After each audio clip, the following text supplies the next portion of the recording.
ABC's Alex Perez sat down with the siblings who are now suing the hospital. Here's this exclusive interview.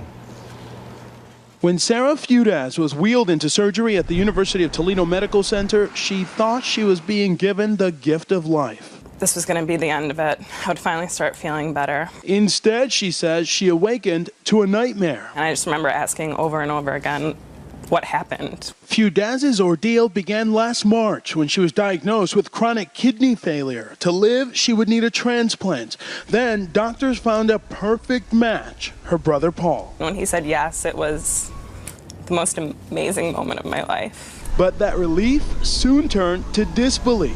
I knew that something had gone wrong as soon as I was being rolled out of surgery because I had lifted up my shirt and realized I didn't have an incision. Then the startling truth: a nurse had accidentally thrown away Paul's donor kidney, apparently thinking it was medical waste. What really made it clear to me was seeing my sister walking around fine, and I'm laying in bed in a lot of pain. Somebody wasted part of my brother. For 3 months, she was forced to return to dialysis. I just cried because I couldn't believe that I was back where I started.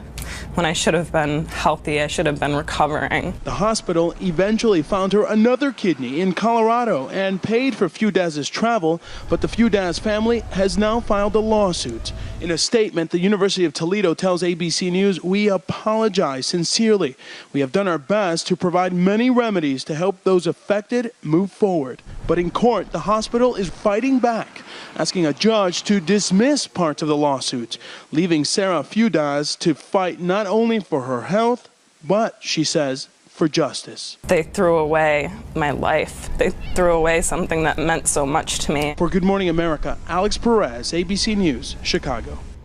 And ABC's chief medical editor, Dr. Rich Bessert, back with us right now. The first question we all think is, how is it possible that something like this happens? You know, I went and had minor knee surgery this summer. They mark it up a million times. 5 people come and ask you about it. I mean, when you talk about errors in medicine, there's errors that are called sometimes errors, which no matter what you do, occasionally you're going to have a problem. You're going to have an infection, or you may have some kind of bad outcome. But this is what's called a never event. It should never happen because of the kind of experience you had. There should be checklists, there should be procedures that you follow, just like an airplane pilot follows, so that this doesn't happen. Well, and a kidney isn't a small organ to mistake as medical waste. That's right. Clearly there was a breakdown in procedure. People did lose their job over this, so it's clear they understood that this should never happen. And it's not something that people who are going in for an organ donation or thinking about donating should think about. What about the long-term health impact for the brother and the sister? He's now living with one kidney. That was going to happen anyway. She had to wait several months for the match. Yeah, I mean, when you donate an organ to a relative, it's a beautiful thing. You are putting yourself at some slight risk.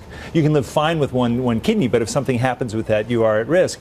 And he did that in this case without any benefit to his sister.